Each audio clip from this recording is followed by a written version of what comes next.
할렐루야! 우리와 함께 하시는 하나님을 찬양합니다.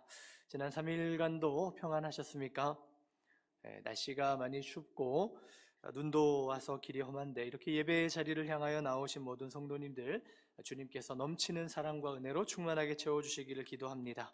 특별히 하나님 말씀 앞으로 우리가 함께 나아갈 때에 주님의 성령께서 우리의 눈과 귀를 열어주시고 우리의 마음을 열어주셔서 놀라운 주님의 말씀으로 충만케 채워주시기를 간절히 바라고 기도합니다. 우리 옆에 있는 홍강의 가족들 서로 축복하겠습니다. 잘 오셨습니다. 하나님께서 은혜 베푸시기 바랍니다.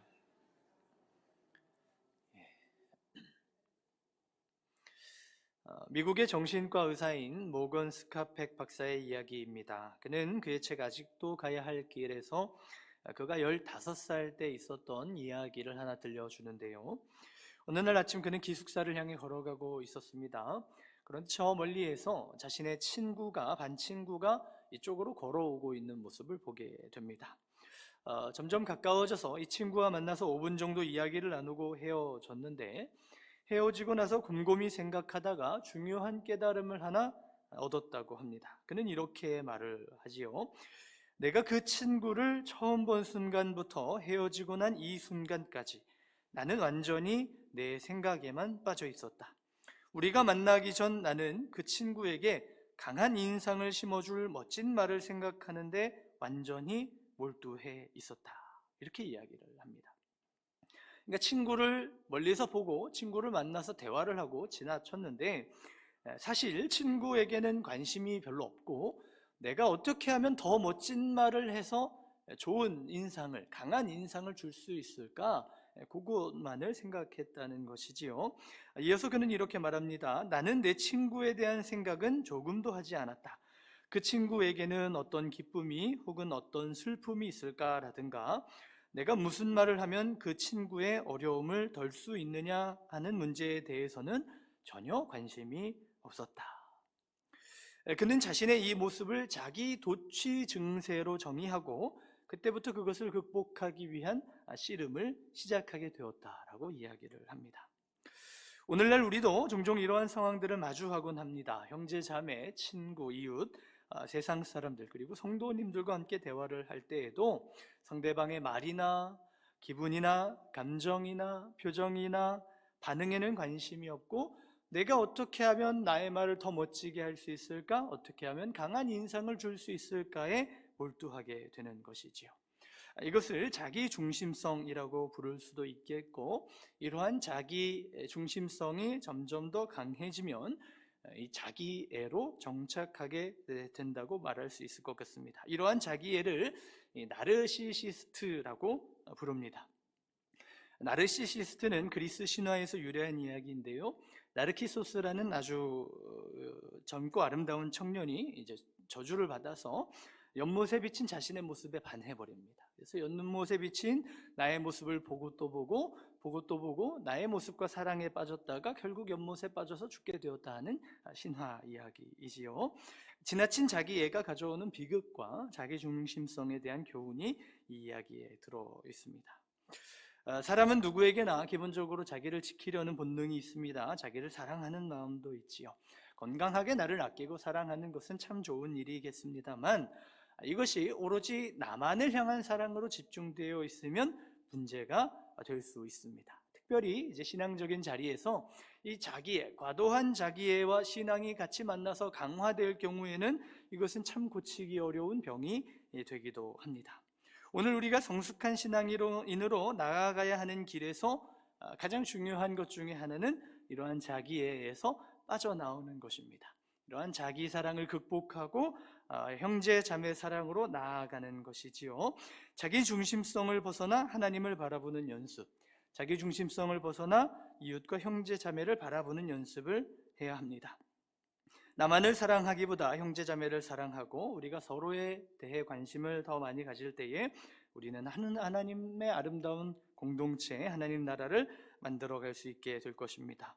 오늘 저와 우리 성도님들이 날마다 이 자기중심성에서 벗어나 하나님을 향해, 이웃을 향해 한 걸음 한 걸음 나아가는 우리의 신앙의 자리가 될 수 있기를 소망합니다.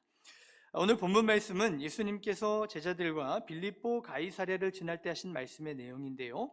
주님은 이 길 위에서 심각한 자기 중심성에 빠져 있는 제자들에게 교훈을 해 주십니다. 먼저 우리 본문 말씀 27절에서 29절 말씀, 27절에서 29절 말씀을 함께 읽겠습니다. 예수와 제자들이 빌립보 가이사랴 여러 마을로 나가실새 길에서 제자들에게 물어 이르시되 사람들이 나를 누구라고 하느냐? 제자들이 여짜와 이르되 세례 요한이라 하고 더러는 엘리야 더러는 선지자 중에 하나이다. 또 물으시되 너희는 나를 누구라 하느냐? 베드로가 대답하여 이르되 주는 그리스도시니이다. 아멘. 아멘. 오늘 본문에서 예수님은 제자들을 이끌고 예루살렘을 향한 여정을 시작하십니다. 갈릴리 지역에서 사역하시던 예수님이 이제는 예루살렘을 향해 제자들과 함께 길을 나서게 된 것이지요. 여러분, 예수님께서 예루살렘으로 가신다 하는 것은 무슨 의미가 있습니까? 예수님은 왜 예루살렘을 가시는 것입니까? 십자가에 달려 죽기 위해 예루살렘으로 가십니다. 그 길 위에서 예수님과 제자들은 빌립보 가이사랴라는 도시를 지나치게 되지요. 이 빌립보 가이사랴라는 곳은 본래 주전 3세기 경부터 판이라는 신을 섬기던 장소였다고 합니다. 이 판이라고 이름하는 신은 상반신은 사람이고 하반신은 염소인 이 반인반수의 신입니다. 목양과 숲과 자연과 물을 주관하고 또 피리를 불고 다니면서 난잡한 성관계를 통해 쾌락을 즐기는 일종의 풍요의 신, 고대의 풍요의 신입니다. 그래서 이 빌립보 가이사랴라는 곳의 본래 이름은 파니아스라고 불렀는데 이 판을 위한 도시이다 이렇게 이름하기도 했습니다. 이 도시에 주전 20년경에 로마의 황제 옥타비아누스가 이 도시를 헤롯 대왕에게 주었고 헤롯 대왕은 이곳에 황제를 위한 신전을 만들었습니다. 또 주후 2년경에는 헤롯 대왕의 아들 헤롯 빌립이 그곳을 이어받아 로마의 황제인 가이사에게 헤롯 빌립이 헌정한 도시이다. 그래서 이제 이름을 빌립보 가이사랴 이렇게 이름을 지어놓고 황제를 위한 신전, 제우스를 위한 신전, 또 여신 네메시스를 위한 신전들을 지어놓은 굉장히 화려하고 웅장하고 잘 지어놓은 도시인 겁니다. 특별히 이곳은 이 헤르몬 산에서 나오는 물줄기가 많이 내려오는 곳이어서 폭포도 아름다운 곳이 있고 절벽과 멋진 풍경이 있고 아름답고 웅장한 로마식 건물들이 들어서 있는 멋진 도시이지요. 이렇게 설명을 드리면 대략적으로 이 빌립보 가이사랴가 얼마나 명성이 있고 아름답고 멋진 곳이었는지 상상이 가실 것입니다. 주님은 제자들과 함께 이 명성이 자자한 빌립보 가이사랴를 지나시면서 제자들에게 물어보시는 겁니다. 얘들아, 사람들이 나를 누구라고 하느냐? 그러자 제자들이 대답합니다. 예, 주님, 어떤 사람은 세례 요한이라고도 하고 어떤 사람은 엘리야라고도 하고 어떤 사람은 선지자 중에 하나라고 합니다. 이 말은 무슨 의미일까요? 세례 요한, 엘리야, 선지자 다 대단한 사람들이지요. 예수님에 대한 상당한 칭찬의 말들일 것입니다. 주님, 사람들이 주님을 위대한 분으로 여깁니다. 위대한 세례 요한같이, 기적의 선지자 엘리야같이, 하나님 말씀을 대언했던 예언자들같이 주님은 대단하신 분으로 소문이 나 있습니다. 이렇게 이야기를 하는 것 같습니다. 어쩌면 이 제자들은 이 빌립보 가이사랴에서 유명한 신들이나 황제나 헤롯 빌립처럼 우리 주님도 그에 못지않은 유명세를 떨치고 계신 분이십니다 라는 것을 표현해보고 싶었는지도 모릅니다. 우리 주님이 나르시시스트였다면 아마 이 말에 우쭐하고 기분이 좋아하셨겠지만 주님은 거기에 좋아하지 않으시고 조금 다른 질문으로 제자들에게 다가가십니다. 그래, 좋다. 그렇다면 너희는 나를 누구라고 하느냐? 예수님의 이 질문은 곁길로 돌아가는 질문이 아닙니다. 단도직입적으로 제자들의 마음과 그 속을 파고 들어가는 질문입니다. 그래, 사람들이 나에게 이야기하는 것, 나를 부추기고 유명하고 띄우고 소문을 내는 것 좋다. 그렇게 이야기하는 것 좋다. 그러나 나를 따르고 있는, 나와 함께하고 있는 너희는 나에 대해서 어떻게 이해하고 어떻게 말하고 어떻게 생각하고 있느냐? 주님이 물으시는 것입니다. 앞서 말씀드렸듯이 지금 이 본문이 시작되는 지점은 예루살렘을 위한 길에 서 있는 자리입니다. 그것은 곧 제자들의 마음에는 일종의 기대가 있었다는 뜻이었을 것입니다. 예수님이 드디어 수도로 가신다. 예수님이 이 시골을 벗어나서 이제 이 도시로 향하신다. 이 중심부로 향하신다. 우리 주님이 그곳에 가시면 분명히 뭔가 대단한 일이 벌어질 것이다. 예수님이 이 체제를 전복시키고 하나님의 나라를 건설하실 것이다. 가난하고 비천한 우리 민족의 삶을 풍요롭게 바꾸실 때가 다가오고 있다. 그 기대를 가지고 예수님과 함께 예루살렘을 향해 가는 길 위에 서 있는 제자들에게 예수님이 물으시는 거죠. 어쩌면 이 예수님에 대한 기대, 이 제자들이 예수님께 가지고 있었던 이런 기대는 빌립보 가이사랴에 살던 사람들이 그들의 신인 풍요의 신인 판에게 구하는 마음과 다르지 않았을 것입니다. 오병이어를 행하시는 주님, 우리 주님은 풍요의 신 판처럼 이렇게 우리에게 맛있는 것, 먹을 것을 주시는 풍요의 하나님이시다. 세례 요한이 종교 지도자들을 꾸짖고 엘리야가 아합을 꾸짖은 것처럼 우리 예수님도 이 잘못된 정치를 꾸짖고 세상을 바르게 바로잡으실 것이다. 위대한 신의 음성을 대언했던 예언자들처럼 신의 대리인이라 여겨지는 가이사처럼 우리 예수님도 신의 대리인이 틀림이 없다. 이것이 제자들이 예수님을 바라보는 사실 그들의 마음이었습니다. 주님은 그 생각에 브레이크를 거시는 겁니다. 빌립보 가이사랴에 있는 사람들과 동일한 생각을 하고 있는 제자들의 마음에 정지, 이것을 명령하시는 겁니다. 그리고 다시 물으시는 겁니다. 나는 너희에게 누구냐? 정말로 나는 누구여야 하고 너희는 지금 누구를 따르고 있는 것이냐? 주님의 물음이 제자들의 마음에 파고드는 것입니다. 오늘날 어떤 사람들은 신앙생활을 하면서 자기 욕망을 위한 길을 만들기에 열심인 경우가 있습니다.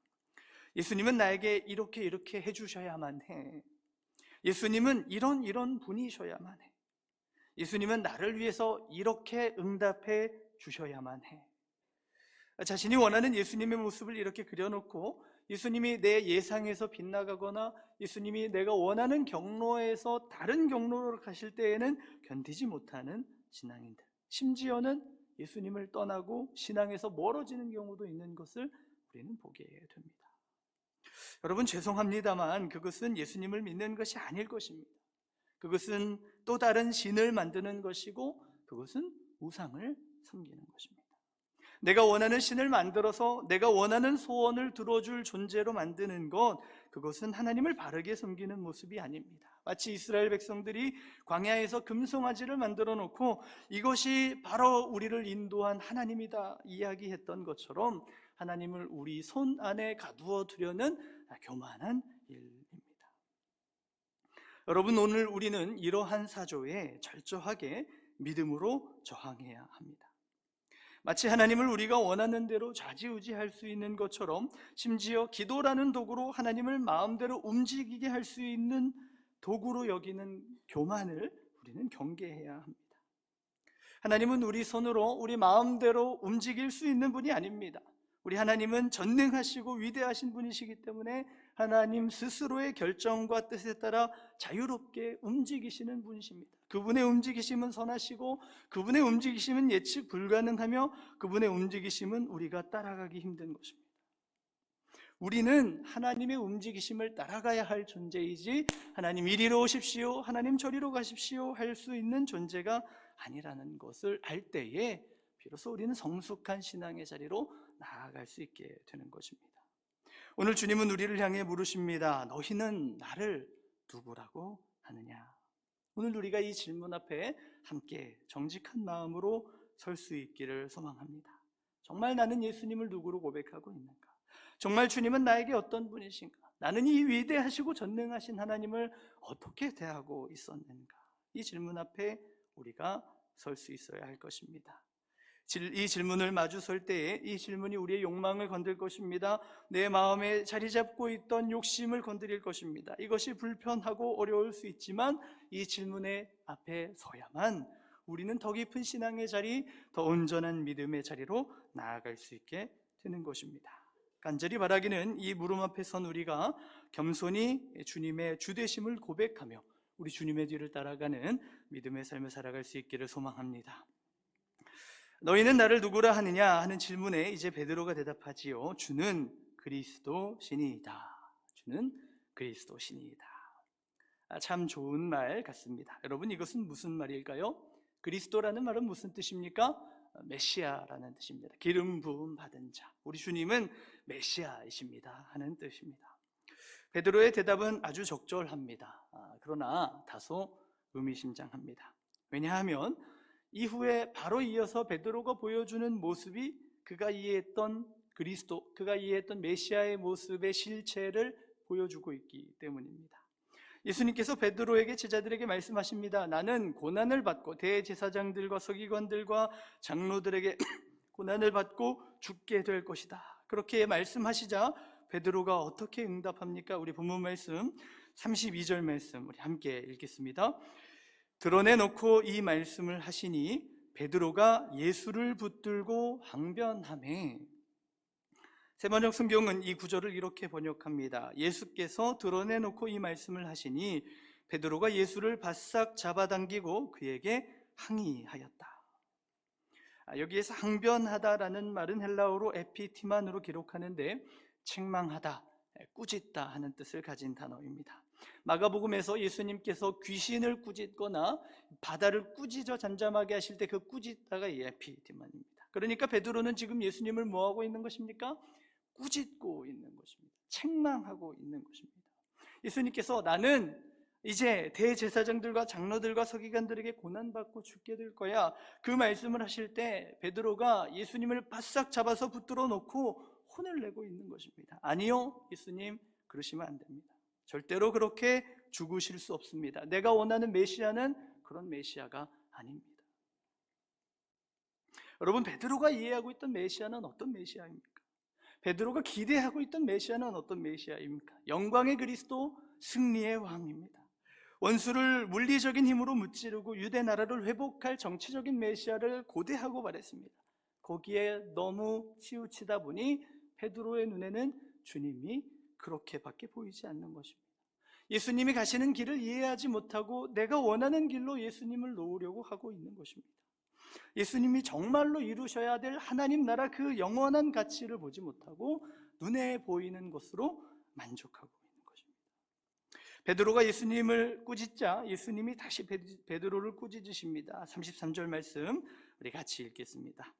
예수께서 돌이키사 제자들을 보시며 베드로를 꾸짖어 이르시되 사탄아, 내 뒤로 물러가라. 내가 하나님의 일을 생각하지 아니하고 도리어 사람의 일을 생각하는도다 하시고.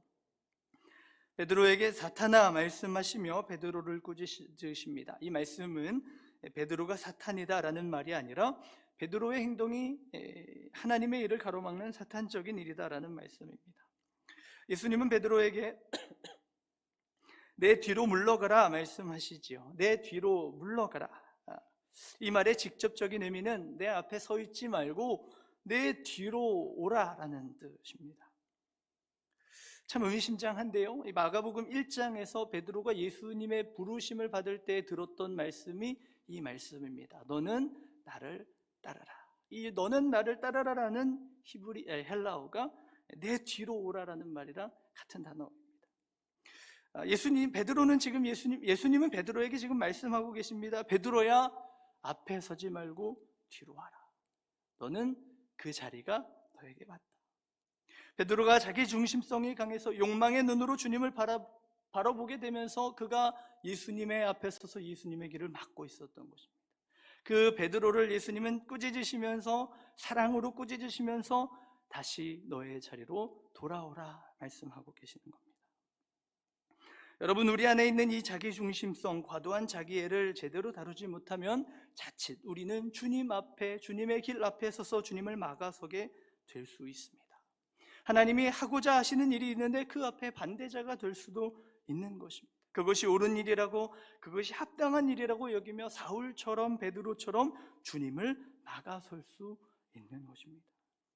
자비하신 주님은 베드로에게 그 처음의 부르심을 다시 상기시켜 주십니다. 베드로야, 정신을 차리고 내 뒤로 오라. 너는 나를 따르라. 여러분, 우리는 주님의 뒤를 따르는 사람들입니다. 우리가 앞서 나가며 주님 내 뒤를 따라오십시오 하는 것이 아니라 주님이 가시는 길이 어디든지 저는 주님을 따라가겠습니다. 그 고백을 하는 사람들이 제자이며 오늘 우리의 믿음의 자리입니다. 언제나 항상 우리 주님보다 앞서는 것은 없어야 하고 우리 주님보다 앞설 것은 없어야 합니다. 그 누구 또 그 무엇도 우리 주님보다 앞설 수 없고 그렇게 되어서는 안 되는 것입니다. 오늘 우리가 우리의 마음을 겸손히 낮추고 내 뒤를 따라오라 말씀하시는 주님의 음성 앞에 순종으로 나아가는 우리가 될 수 있기를 소망합니다. 사랑하는 성도 여러분, 새해 믿음으로 나아가는 우리의 걸음 가운데 우리가 앞서 나가고 싶은 마음이 때때로 들겠지만 그때마다 우리 주님을 앞세우는 우리의 삶이 될 수 있기를 바랍니다. 주님, 나에게 바라시는 것이 무엇입니까? 주님, 나의 길 가운데 원하시는 것이 무엇입니까? 앞서 가십시오. 저는 주님의 뒤를 충실하게 따라가겠습니다. 이렇게 주님의 말씀을 따라갈 때에 우리의 인생은 하나님의 뜻을 이루는 영광스러운 일이 될 것입니다. 우리가 함께 이 주님의 뜻을 기억하면서 주님 말씀하실 때 나아가고 주님 뜻이 아니면 멈춰설 수 있는 순종의 사람으로 주님의 뜻 이 땅 가운데 이루는 저와 우리 모든 성도님들의 삶이 될 수 있기를 간절히 바라고 기도합니다. 이 시간 우리 함께 기도하겠습니다. 말씀을 기억하며 기도합니다. 주님, 우리가 욕망의 눈으로 우리 주님과 세상을 바라보지 않게 하여 주시옵소서. 겸손한 마음으로 주님과 세상을 보게 하시고 내가 원하는 하나님을 찾기보다 하나님이 무엇을 원하시는지 찾아 나아가는 신앙의 여정 되게 하여 주시옵소서. 주님의 뜻을 이 땅 가운데 이루는 일을 가장 큰 기쁨으로 삼고 살아가는 우리가 되게 하여 주시옵소서. 주님보다 앞서지 않게 하시고 주님의 뒤를 겸손히 따라가는 순종의 삶을 살게 하여 주시옵소서. 우리 함께 합심하여 기도하겠습니다. 주여 한번 부르고 기도합니다.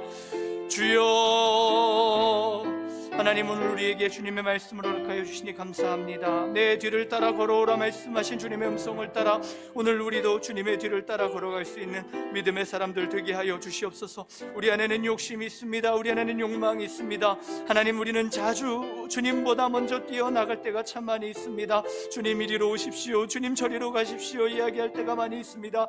연약한 우리를 붙들어 주셔서 주님을 따라 걸어가게 하시고 우리 주님이 원하시는 일이 무엇인지 궁금해하고 기도하고 간구하며 믿음으로 나아가는 우리의 삶이 되게 하여 주셔서 우리의 삶이 하나님의 뜻을 이루며 하나님 기뻐하시는 역사를 이루는 복된 삶이 될 수 있도록 우리를 성령으로 인도하여 주시고 함께하여 주시고 붙들어 주시옵소서.